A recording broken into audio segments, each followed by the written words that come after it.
बिस्मिल्लाहिर्रहमानिर्रहीम। 10.2 स्टार्ट करना था। General speed equation of the DC motor. कौन सी डीसी मोटर हो गई? यही डीसी शंट मोटर है।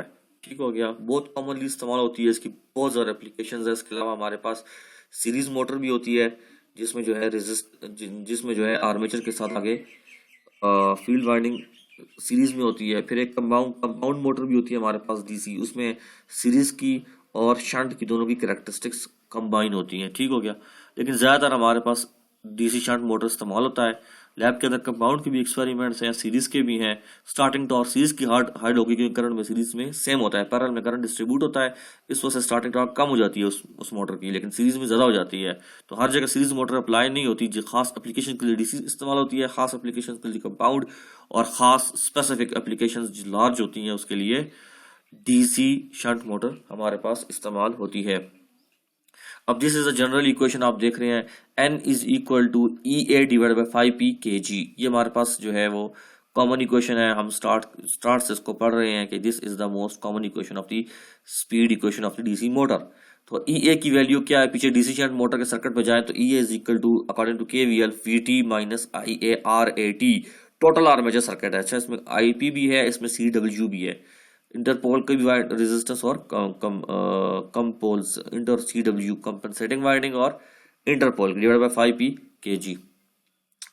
बाकी ये बेस स्पीड वगैरह भी हम की थी, करा चुके थे, बताया था आपको। ये एग्जाम्पल 10.8 है, इसके साथ 10.9 है, साथ दोनों जुड़ी हुई हैं। एक एग्जाम्पल 10.8 में करा लेता हूँ। और 25 हॉर्स पावर, ठीक है जी, मैकेनिकल आउटपुट है। 240 वोल्ट शंट मोटर, तो डीसी शंट मोटर हुई। ठीक है जी। ऑपरेटिंग एट, मोटर है तो इनपुट क्या होगा? डीसी होगा, ये डीसी इनपुट है। एट 850 आरपीएम, ये आर्मेचर की स्पीड होगी। Draws a line current, line current जो लाइन का ड्रॉ करता है इस वोल्टेज की वजह से, वो कितना है? 91 ampere. When operating at rated conditions, rated values है।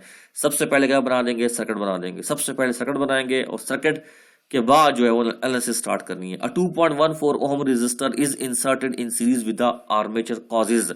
2.14 जो है वो इंसर्ट करना है आर्मेचर के अंदर। रेजिस्टेंस 2.14 खुद से इंसर्ट किया हुआ उसने। जब वो इंसर्ट किया, रेजिस्टेंस इंसर्ट हुई तो करंट कम हुआ। करंट कम हुआ तो स्पीड ड्रॉप्स टू 634। 850 पे था, 634 पे आ गया। पहले ये रेटेड कंडीशंस थी, अब ये न्यू कंडीशंस है, तो डिवाइड से आप इक्वेशन को हल करेंगे। अब फार्मूला कौन सा लगाना है डिवाइड के लिए, ये देखना है। The respective armature circuit resistance R A, armature circuit resistance R A T, circuit का लफ्ज इस्तेमाल हुआ है, ये सिंपल आर्मेचर नहीं है, टोटल है, आर ए टी है total resistance. And field circuit resistance R A and R F, ये कितना हो गई? 0.221 और 120। Determine the new armature current. इसका मतलब है आपको वो इक्वेशन चाहिए जिसमें वो आर्मेचर करंट निकलता हो। तो वो केवीएल से निकलता है हमारे पास। एक तरीका ये केवीएल से निकालें, आर्मेचर करंट निकलता है न्यू। और दूसरा हमारे पास आर्मेचर करंट निकलता है, दूसरा हमारे पास आर्मेचर करंट जो निकलता है वो स्पीड की इक्वेशन से निकलता है, जैसे हम लोगों ने अभी यहाँ पे देखा है कि n is equal to V T minus I A R A circuit divide by 5p kg। चूंकि हमारे पास इंड्यूस्ड ईएमएफ की इक्वेशंस नहीं है, यहाँ पे इंड्यूस्ड ईएमएफ की वैल्यूज नहीं है इस पूरे न्यूमेरिकल में, तो जिसकी वजह से क्या प्रॉब्लम हुआ?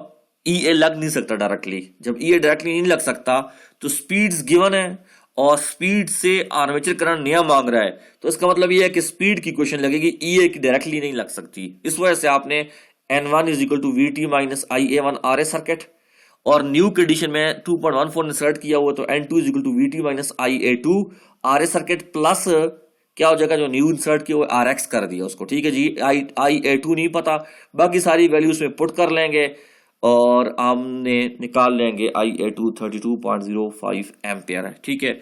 तो फीड करंट गिवन है तो उससे 2 एम्पियर आ जाएगा, उससे पहला आर्मेचर करंट आ जाएगा आई ए वन 89 एम्पियर, क्योंकि हमारे पास लाइन करंट गिवन है। ये आर्मेचर करंट नहीं है, it's line current. Armature current आपने निकाला है लाइन करंट से। ठीक है, यहां से लाइन करंट से आपने निकाला है। सेम ये देख लेंगे, आप सर्किट बनाएंगे, आर एक्स इंसर्ट किया हुआ है, इसके साथ पूरा सर्किट बनेगा, तब आपको केवीएल निकालेंगे, केसीएल लगा सकते हैं, इसमें सारी इक्वेशंस सेम इक्वेशन 10.9 ये भी इंक्लूडेड है। इसी के अंदर भी डिवाइड के साथ, टॉर्क के साथ, उसने इक्वेशंस के साथ क्वेश्चन को सॉल्व किया हुआ है, ये इंक्लूडेड है आपके साथ कोर्स के अंदर। इसमें क्या किया, उसने फील्ड रेजिस्टेंस के साथ रियोस्टेट इंस्टॉल किया हुआ है बस। और ये 1 ओम का रेजिस्टर खुद से उसने इंस्टॉल किया हुआ है। कोई फर्क नहीं, करेंगे फाइनल पेपर में ये चीजें आपके साथ शामिल है। तो क्या आपको क्या पता सर्किट गिवन हो, सर्किट एनालिसिस निकालनी हो, और क्या पता आपको क्वेश्चन आए, तो कुछ भी क्वेश्चन आ सकता है, यू मस्ट बी रेडी। तो ये आप नहीं कहेंगे कि सर ये जो आपने दिया है ये तो आपने कराया ही नहीं है, तो मैं आपको पहले बता रहा हूँ ये इंक्लूडेड है। ठीक है जी, ये एग्जाम्पल भी इंक्लूडेड है, और ये हमारे पास सर्किट्स डायग्राम्स इक्विवेलेंट सर्किट्स, और वहां से उसने मॉडलिंग की हुई है। एहतियातन हम पढ़ लेते हैं जरा क्वेश्चन को, बाकी तो सिंपल ही है, उसमें कोई मुश्किल तो नहीं है। अ शंट मोटर वही DC rated at 10 horse power, mechanical output 240, इसकी इनपुट है 250 आर्मेचर की स्पीड है, ड्रॉज लाइन करंट, ये लाइन करंट है 37.5 व्हेन ऑपरेटिंग एट रेटेड आगे। तो motor parameters R A C W, सबसे पहले आर ए टी प्लस कर देंगे तीनों को, तो आर ए टी आ जाएगा। ठीक हो गया। And R F is equal to 160, यहाँ से हम आई एफ निकाल लेंगे, आई एफ से आर्मेचर करंट निकल जाएगा माइनस करके। ठीक हो गया, देखेंगे नीचे यही किया हुआ इसने। Determine the study state armature current, study state armature current का मतलब है इसकी rated value of the armature current निकालो if rheostat is in the shunt field circuit. RF में एक रियोस्टेट डाला, इंसर्ट किया उसने, that reduces the flux in the air gap to 75% of its rated value. इसका मतलब है रेटेड वैल्यू 1 ले लें और ये इसको 75% ले लेंगे तो 0.75 आ जाएगा। A 1 ohm resistance is placed in series with the armature and the load torque on the shaft is reduced to 50% rated value। तो rated value 1 ले लें और तो ये कितना हो जाएगा, न्यू कितना हो जाएगा T2, 50 वैल्यू परसेंट है तो 0.5 हो जाएगा। सबसे पहले क्या करेंगे, ये डायग्राम बना ली, ये डायग्राम आप देख लें, ये रियोस्टेट इंसर्ट किया हुआ है, ये 1 ओम का रेजिस्टर आर्मेचर के साथ सब कुछ आपने इंसर्ट कर लिया। अब आप एक चीज निकालेंगे, फिर दूसरी चीज निकालेंगे, आई ए निकाला, टॉर्क्स से डिवाइड करेंगे, न्यू टॉर्क्स निकाल रहा है, तो टॉर्क 1 और 0.5 का चक्कर है, ये देख लेंगे, ये वही किया हुआ है, और ये 0.5 फ्लक्सेस के साथ किया हुआ है इसने, 5P1 5P2, और ये निकाला 24। तो ये वही इक्वेशन है टॉर्क की जो हमने बीपीआईए से निकाली थी, आपको याद होगा, बीपीआईए और BP is directly proportional to 5P। फिर बाकी वो सारी फिर दूसरी इक्वेशन निकाली है, फिर वहां से आपसे इसने और आउटपुट्स निकाल लिए, तो सेम है। अब डीसी मोटर कंट्रोल है, डीसी मोटर कंट्रोल है 10.23 में। इसमें दो मेथड्स हैं, एक है आर्मेचर कंट्रोल मेथड और दूसरा है फील्ड कंट्रोल मेथड। तो आर्मेचर कंट्रोल मेथड बहुत आसान सा है, हम इसको आराम से समझते हैं सर्किट से। आर्मेचर कंट्रोल करने के लिए, आर्मेचर कंट्रोल मेथड का मतलब यह है कि आर्मेचर के थ्रू, आर्मेचर के पैरामीटर्स के थ्रू स्पीड को डीसी मोटर की कंट्रोल किया जाए। उसके लिए क्या किया है, एक एक्सटर्नल रियोस्टेट कंट्रोल और रेजिस्टेंस कंट्रोल हमारे पास एक्सटर्नली लगाया गया खुद से। ठीक है जी, जब जैसे खुद से लगाया, इसका मतलब जैसे ही रेजिस्टेंस इंसर्ट होगी तो आर्मेचर करंट क्या हो जाएगा, इसमें कम हो जाएगा, आई ए विल रिड्यूस। ठीक है जी, आई ए रिड्यूस हो जाएगा और वो ई ए से कम गुजरेगा। तो इसका मतलब टोटल आई करंट जो पीछे से गुजर रहा था, लाइन जो आ रही है वो आई आ रहा है, आई में से एक आई एफ पास हो रहा है, एक क्या पास हो रहा है, आई ए। सो इसकी वजह से आई ए कम हो जाएगा और आई एफ जो इसमें से गुजरना है आर एफ में से, वो आगे फील्ड जनरेट करके ई ए को अंदर इंड्यूस होगी फील्ड और आगे उसका ऑपरेशन होगा। ठीक हो गया, ये आई पी और सी डब्ल्यू। अब स्टेप बाय स्टेप देखते हैं कि जैसे ही रेजिस्टेंस इंसर्ट हुई आर्मेचर में तो क्या हुआ, फिर आगे क्या हुआ, ये सारे के सारे ग्राफ्स के थ्रू एक्सप्लेन हुए हैं। ठीक है जी, टाइम T1 से पहले आई ए आर्मेचर करंट भी स्टडी स्टेट में था, टॉर्क भी स्टडी स्टेट में थी, स्पीड भी और रिड्यूस्ड ईएमएफ भी। जैसे ही आर्मेचर रेजिस्टेंस इंसर्ट किया तो आर्मेचर रेजिस्टेंस की वैल्यू T1 टाइम पे कम हो गई। देख रहे हैं आप, 1 पे क्या हो गया, आर्मेचर करंट कम हो गया। जैसे ही आर्मेचर करंट कम हुआ, armature current is directly torque कम हो जाएगी, टॉर्क कम हुई तो टर्निंग इफेक्ट कम हुआ, टर्निंग इफेक्ट कम हुआ तो स्पीड आप देख रहे हैं 2 के बाद 3 में स्पीड कम हो गई। 3 में स्पीड कम हुई तो speed is directly proportional to induced EMF in the armature. ठीक है जी, काउंटर ईएमएफ जिसे कहते हैं आर्मेचर की। तो 3 में एन कम हुआ तो 4 में क्या हुआ, ईए भी कम हो गया। जैसे ही 4 में ईए कम हुआ तो power across terminals remain constant, so EA is inversely proportional to current, armature current. So 4 में ईए जो है, 4 में ईए क्या हुआ, कम हुआ, तो 5 में आर्मेचर करंट यहां से कम होने के बाद क्या हुआ, बढ़ने लग गया। तो 5 में आई आर्मेचर करंट बढ़ा, 6 में टॉर्क फिर आई ए के साथ डायरेक्टली प्रोपोर्शनल टू 6 बढ़ने लगी, और 7 में स्पीड जाके एक पॉइंट पे स्टडी स्टेट, ये देख रहे हैं आप T2 टाइम पे जाके स्टडी स्टेट पे जा रही हैं, वैल्यूज पे स्टडी स्टेट पे जा रही हैं, ये जा रही दोबारा उस पे जा रही हैं। लेकिन आर्मेचर ये आर्मेचर करंट भी उस जगह पे चला गया क्योंकि लोड की डिमांड को मीट करना है, टॉर्क भी उस जगह पे चला गया। लेकिन स्पीड कम हुई और काउंटर ईएमएफ कम हुई, क्यों कि रेजिस्टेंस इंसर्ट करने से रेजिस्टेंस इंसर्ट करने से स्पीड के अंदर कमी आ गई, करंट लिमिट हुआ है, इस वजह से कम हुआ है, इस वजह से ये दोनों इसका लिमिट हुई। बाकी ये इक्वेशंस है, आपको अगर इक्वेशन याद भी नहीं है, कोई मसले की बात भी, जुबानी कलामी इस क्वेश्चन इस प्रॉब्लम को हम कर सकते हैं। उसकी वजह ये है कि रिलेशंस का पता हो, इसका इसके साथ डायरेक्ट रिलेशन है। टॉर्क कम हुआ तो टर्निंग इफेक्ट कम हुआ, स्पीड कम होगी, ये कम हुई, ये कम हुई, ये कम होगी, आइए बढ़ेगा, आइए बढ़ेगा, टॉर्क बढ़ेगा, टॉर्क बढ़ेगा तो फिर स्पीड जो है आगे जाके फिर बढ़ेगी, तो कम होके एक जगह पे वो स्टडी सेट की जाएगी। दूसरा है शंट फील्ड कंट्रोल। इसको समझने के लिए ये डायग्राम बनी हुई है, कोई मसले की बात नहीं। यहाँ पे अब रेजिस्टर नहीं डाला, इंसर्ट नहीं किया, किधर किया, इंसर्ट किया है फील्ड अपना फील्ड रेजिस्टर सर्किट में RX रेजिस्टेंस इंसर्ट कर दी। यहाँ पे ये इंसर्ट कर देंगे तो IF कम हो जाएगा, IF कम होगा तो 5P कम होगा, 5P से आगे EA कम होगा, फिर आर्मेचर करंट, फिर टॉर्क, फिर स्पीड, फिर सारी कैरेक्टरिस्टिक्स चेंज होगी। बाकी डायग्राम वही है, ठीक है जी। इसमें सिर्फ और सिर्फ रेजिस्टर वहां पे इंसर्ट करने के नीचे इंसर्ट किए हुए, कोई परेशानी की बात नहीं है। जैसे ही जो है वो T1 पे हमने रेजिस्टेंस इंसर्ट किया है, ठीक है जी, यहाँ पे रेजिस्टेंस इंसर्ट हुआ है, लोड अभी अप्लाई नहीं हुआ, ये समझ लें कि हमने रेजिस्टेंस इंसर्ट किया है। इस पे हम रेजिस्टेंस इंसर्ट करने को कह रहे हैं कि हमने इस टाइम T1 पे रेजिस्टेंस को इंसर्ट किया। जैसे रेजिस्टेंस को इंसर्ट किया तो IF की पहली वैल्यू थी, उससे 5P पैदा हो रहा था, तो IF जैसे ही कम हुआ तो उसका मतलब 5P भी कम हुआ, 1 में 5P कम हो गया। अब 5P का ताल्लुक EA के साथ डायरेक्ट है, तो 1 पे 5P कम हुआ, EA भी कम हुआ, आप देख रहे हैं 2 पे EA कम हुआ तो इनवर्स ताल्लुक है, IA बढ़ा 3 पे, IA बढ़ा, टॉर्क बढ़ी, स्पीड बढ़ी 5 पे। अब स्पीड बढ़ी, स्पीड 5 पे बढ़ी है, तो आप ये देख रहे हैं कि इंड्यूस्ड EMF का स्पीड के साथ डायरेक्ट ताल्लुक है, तो 6 में स्पीड बढ़ रही है। अब स्पीड बढ़ रही है तो आर्मेचर करंट EA का आर्मेचर करंट के साथ इनवर्स ताल्लुक है, तो ये क्या आर्मेचर करंट क्या हुआ, बढ़ने के बाद फिर कम हो रहा है, और साथ में कम हो रहा है तो आर्मेचर का टॉर्क भी इंक्रीज होने के बाद कम हो रही है, और फिर 9 में जाके स्पीड एक जगह पे स्टडी स्टेट में चली गई। ये देख रहे हैं T2 पे वैल्यूज क्या हो गई, स्टडी स्टेट, ये स्टडी स्टेट। और what is from T1 to T2 transient conditions, from T1 to T2 changes आ रही हैं, इसके अंदर ट्रांजिएंट में है। T2 से बाद क्या है, स्टडी स्टेट। T1 से पहले क्या है, उसमें भी स्टडी स्टेट है, कुछ चेंज नहीं आ रही। T1 पे सारी चेंज आई है, इससे होगा सारा। Mechanical power and develop torque, हमारे पास जिस तरह के वो आपने AC में हमने पढ़ा है कि हमारे पास मैकेनिकल पावर की मुख्तलिफ इक्वेशंस हैं। यहाँ पे 2 इक्वेशंस 3 इक्वेशंस हैं बस। एक में इक्वेशन कौन सी है, output is equal to input minus loss. Output क्या है, P मैकेनिकल, इनपुट क्या मिलता है शंट मोटर को, VT और आर्मेचर करंट आर्मेचर को मिलता है, ठीक है जी, वोल्टेज और करंट, माइनस लॉस आर्मेचर के अंदर IA स्क्वायर और RA सर्किट पूरा लॉस होता है, वाइंडिंग्स के अंदर रेजिस्टिव लॉस है ये सारा, ठीक हो गया। टोटल आर्मेचर रेजिस्टेंस इस तीनों का सम हो जाएगी, ठीक हो गया, ये हमारे पास आ गई। तो अकॉर्डिंग टू KVL की क्वेश्चन लगाई, मोटर के केस में तो प्लस होगा EA के साथ, VT is equal to EA plus IA R circuit, नहीं पता सर्किट बनाएं, KVL लगाएं, खुद ब खुद ये इक्वेशन सही आएगी आपके पास।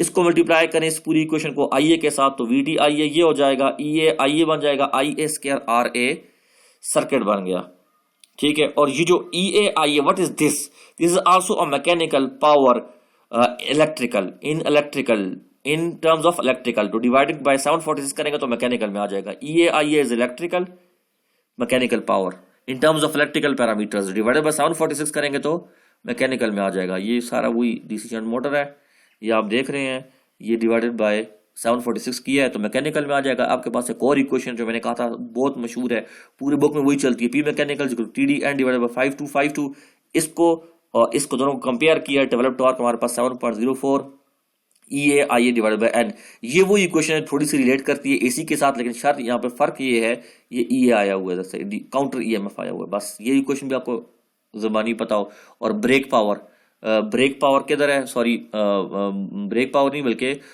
मैकेनिकल पावर, हमने इक्वेशन EA IA, ये डेवलप टॉर्क की वही रिलेशन है BB IA के साथ, इसको रिप्लेस कर सकते हैं 5P के साथ अगर 5P गिवन हो। बाकी ये वही न्यूमेरिकल बार बार रिपीट हो रहे हैं, इनके अंदर कुछ भी नहीं है, ये देखें वही IF निकाल के माइनस किया है, फिर ये इक्वेशन सर्ट की, डिवाइडेड बाय 746 हॉर्स पावर में कन्वर्ट किया है, डेवलप टॉर्क और शाफ्ट निकाली हुई, ये आप कर सकते हैं बहुत आसान। Losses and efficiency, total losses, total losses की क्या इक्वेशन है इन अ DC मोटर, ठीक है जी। हम जनरेटर के टर्म्स में भी डायग्राम देखेंगे, आर्मेचर सर्किट का लॉस, ब्रश का, PB is a brush loss, brush loss, graphite के ब्रश हो गए या कार्बन के ब्रश हो गए, इनकी कुछ वैल्यू स्पेसिफिक होती हैं। कोर का loss, field conductor loss, friction windage and stray losses. PB is the brush loss. PB value क्या है, VB the voltage across carbon brushes into armature current, इसकी वैल्यू कुछ फिक्स भी होती है, हम देखेंगे अभी। अच्छा, मोटर का एक लॉसेस मोटर की टर्म्स में और एक लॉसेस किसी टर्म में जनरेटर में। तो मोटर में क्या होगा, input electrical output mechanical, output mechanical input electrical. तो इनपुट इलेक्ट्रिकल के साथ दरमियान में वो हमारे पास जिस तरह हमने पढ़ा था एयर गैप पढ़ा था, उसके अंदर याद होगा आपको, एसी के अंदर हमने एयर गैप पढ़ा था, from rotor to the stator और फ्रॉम स्टेटर टू द रोटर। तो यहाँ पे जो कनेक्शन बीच में आता है पावर डिलीवरी का, उसके दरमियान में इसने आर्म बनाई हुई है। ठीक हो गया। इलेक्ट्रिकल कौन कौन से लॉसेज हुए ये देख रहे हैं आप, आर्मेचर सर्किट का लॉस हो गया, प्लस ब्रश लॉस, इसके ऊपर जो ब्रशेस होते हैं कार्बन ब्रश यहाँ पे और यहाँ पे, इनका ब्रश लॉस हो गया, स्पेसिफिक लॉस होते हैं। और ये देखिए फील्ड के अंदर ये डिवाइड इस वजह से आया कि shunt field is parallel with armature circuit, तो डिवाइड हो गया। फील्ड सर्किट का ये भी लॉस हो गया और फील्ड कंडक्टर लॉस का, इसकी रेजिस्टिव लॉस भी हो गया, फील्ड की अपना लॉस हो गया। रोटर फील्ड वाइंडिंग्स आ गई, इसको फील्ड वाइंडिंग कहते हैं, यहाँ से फील्ड प्रोवाइड की है। आउटपुट क्या मिला है, मैकेनिकल, और आगे जो शाफ्ट के साथ जो उसकी मूवमेंट होती है वो, उसके अंदर कौन से लॉसेज होती हैं, बेसिकली रोटेशनल लॉसेज हैं, इलेक्ट्रिकल नहीं, rotational mechanical losses. Rotational losses में क्या क्या चीजें लॉस प्रोड्यूस होते हैं, कोर का लॉस होता है, ठीक है जी, क्योंकि इसका आउटपुट का ताल्लुक आर्मेचर के साथ है लिहाजा इसने कोर लिखा है, पी कोर। स्ट्रे लॉसेज होती हैं वही इंड्यूस की वजह से, और pre friction and windage losses, mechanical loss pure, these are the rotational losses. ये आउटपुट है, ये इनपुट है, और ये इसके पैरेलल में इनपुट एक्ट कर रहा है।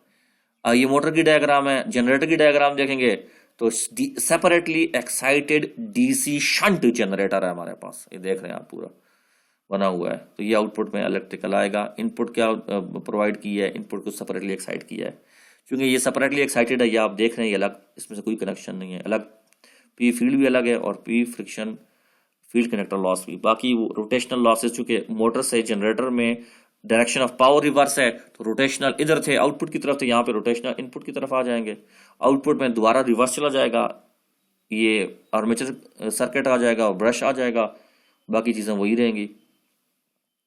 Brush contact drop 0.45 PV for volt है, ये वोल्टेज है, वीबी है, वीबी 0.5 फॉर मेटल ग्रेफाइट और 2 है फॉर इलेक्ट्रो ग्रेफाइट और graphite pure brushes. Efficiency output by input, और input is equal to output plus losses into 100%। बाकी वही क्वेश्चंस बार बार रिपीट हो रहे हैं, लेकिन क्वेश्चन में सिर्फ एफिशिएंसी, ब्रश लॉसेज, टोटल, और ये जो क्वेश्चंस हैं, ये जितने भी क्वेश्चंस हैं जहां पे आपने motor parameters are this this this and are determine the electrical losses and rotational losses and efficiency, ये जो क्वेश्चंस हैं ए बी और सी वाले, ये बगैर मोटर के इस डायग्राम के नहीं हल होने लगे, क्योंकि ये क्वेश्चन कंफ्यूज हो जाता है, समझ नहीं आती क्या मांग रहा है। तो पहले ये डायग्राम बनाएंगे, सॉरी ये डायग्राम बनाएंगे, इसको लेबल करेंगे पूरा, उसके बाद ये डायग्राम बनेंगे, जो इनपुट है उसको लेबल करेंगे, आउटपुट है नहीं पता, एक एक फार्मूला लगाएंगे, और जो जो मालूम करते जाए उसको उधर इंसर्ट करते जाए फिगर में, फिगर कंप्लीट कर लेंगे। तो बाकी आप ज्यादा कोई मुश्किल इसमें और नहीं है। स्टार्टिंग द डीसी मोटर बहुत सिंपल है। स्टार्टिंग द डीसी मोटर, इसमें हमारे पास मिस कर दिया एक पेज को स्टूडेंट ने, आई थिंक इसमें नहीं है शायद, लेट्स सी, हाँ गया जी। ये हमारे पास स्टार्टिंग के लिए क्या करते हैं कि आर्मेचर को स्टार्ट करना है, तो rotor is blocked, rotor is blocked, rotor is blocked हो गया, N is equal to 0, N 0 तो ई ए बी 0। उस वक्त जब इसको स्विच ऑन करते हैं तो मैक्सिमम करंट फ्लो होता है, रश करंट फ्लो होता है, जो जिसकी वजह से इलेक्ट्रिकल लॉस भी होता है, मैकेनिकल लॉस भी होता है, लाइफ ऑफ डीसी मोटर भी जो है वो अफेक्ट होती है। उससे बचने के लिए हम लोग इसकी स्टार्टिंग के लिए क्या करते हैं, मुख्तलिफ मेथड स्टार्ट करते हैं, how to start a DC motor. उसमें जो पुराना मेथड है, कन्वेंशनल पढ़ते रहते थे, मैनुअल स्टार्टर है, उसके बाद ऑटोमेटिक स्टार्टर है, एडवांस कंट्रोल स्टार्टर्स हैं, लेटेस्ट टेक्नोलॉजीज आई हुई हैं। मकसद क्या होता है, to limit the current from 150 to 250% of the rated value. For example 15 ampere current है, तो 15 एम्पेयर करंट चाहिए स्टार्टिंग के लिए किसी भी डीसी मोटर के लिए, तो 150% का मतलब क्या हुआ, 1.5 को मल्टीप्लाई कर लें 15 से, इतना और इंक्रीज हो जाए, 2.5 को मल्टीप्लाई कर लें रेट से और इंक्रीज हो जाए, तो उससे बहुत बड़े प्रॉब्लम्स क्रिएट होते हैं। उससे बचने के लिए हम स्टार्टिंग मैकेनिज्म स्टार्ट करते हैं। फॉर एग्जांपल ये एक मैकेनिज्म है जिसे कहते हैं मैनुअल स्टार्टर, लेकिन हम इसे कहते हैं, चलो एक मेथड कंसिडर करते हैं। इसमें क्या किया हुआ है, आर्मेचर के साथ, क्योंकि ताल्लुक है हमारा करंट ज्यादातर आर्मेचर रोटेटिंग पार्ट है तो वो ड्रॉ करता है। तो आर्मेचर को हमने क्या किया हुआ है, एक कनेक्शन रियोस्टेट के थ्रू यहाँ पे कनेक्ट किया हुआ है और दूसरा कनेक्शन हमने सप्लाई को दिया हुआ है। आगे है फील्ड सर्किट। तो फील्ड सर्किट का एक कनेक्शन हमने दे दिया है रियोस्टेट के स्टार्ट में और दूसरा कनेक्शन दे दिया है डीसी सोर्स को, ताकि इसको फुल सप्लाई मिले, यहां से भी सप्लाई मिले स्टार्ट पे और यहां से दूसरा इसको प्लस और माइनस फुल मिल जाए, पूरी सप्लाई मिल जाए फील्ड को। आर्मेचर को लिमिट करने के लिए लीवर लगाया हुआ है और लीवर के साथ हम लोगों ने रियोस्टेट की वैल्यूज 1 2 3 4 कुछ एज्यूम कर लें। जब ये स्टार्ट पे होगा तो फुल रेजिस्टेंसेज इन सीरीज होंगी, फुल रेजिस्टेंसेज इन सीरीज होंगी। इसके साथ किसके साथ, आर्मेचर के साथ, तो आर्मेचर में करंट लिमिट होगा। आहिस्ता आहिस्ता लीवर 1 से इस पोजीशन पे जाएगा, फिर रेजिस्टेंसेस कम होती जाएंगी, फिर करंट बढ़ेगा। तो ये मेथड मैनुअल स्टार्टिंग का मेथड है। और ये होल्डिंग कॉइल प्रोवाइड की हुई है। ये होल्डिंग कॉइल का मकसद ये होता है कि इस लीवर को ऑन पोजीशन पे लाओ, ऑफ पोजीशन पे लाओ, एनर्जाइज करो लीवर को, डी एनर्जाइज करो। It is not the most suitable, advanced और recommendable method. It was old conventional method use starting DC motor. अब तो डीसी ड्राइव्स आ गई हैं, वो खुद स्टार्ट करती हैं, सेमीकंडक्टर कंट्रोल आ गए हैं, स्टार्ट करते हैं। लेकिन हमें पता होना चाहिए कि ये रेजिस्टेंसेस को लिमिट करके हम आर्मेचर के थ्रू हम डीसी मोटर को स्टार्ट करते हैं। सेम फार्मूलाज, सेम चीजें रिपीट होंगी, आप लोगों ने करनी है। तो ये इंशाल्लाह आप तैयार करेंगे, बाय हैंड प्रैक्टिस होगी तो तब काम चलेगा। तो हो सकता है कि फाइनल में फिर क्या पता सारे क्वेश्चंस हमारे ऐसे हों कि आपको करना पड़े पेपर पर वर्क, तब जा आप आंसर दे सकें। ठीक हो गया। तो डीसी मशीन्स यहाँ पे हमारी एंड हो गई। तो इंशाल्लाह अज़ीज़ नेक्स्ट में इंशाल्लाह हम, अभी हमारा सिर्फ कुछ 2-3 मोटर्स और रह गई हैं जिसे कहते हैं स्पेशल मोटर्स। तो इंशाल्लाह वो नेक्स्ट लेक्चर में हम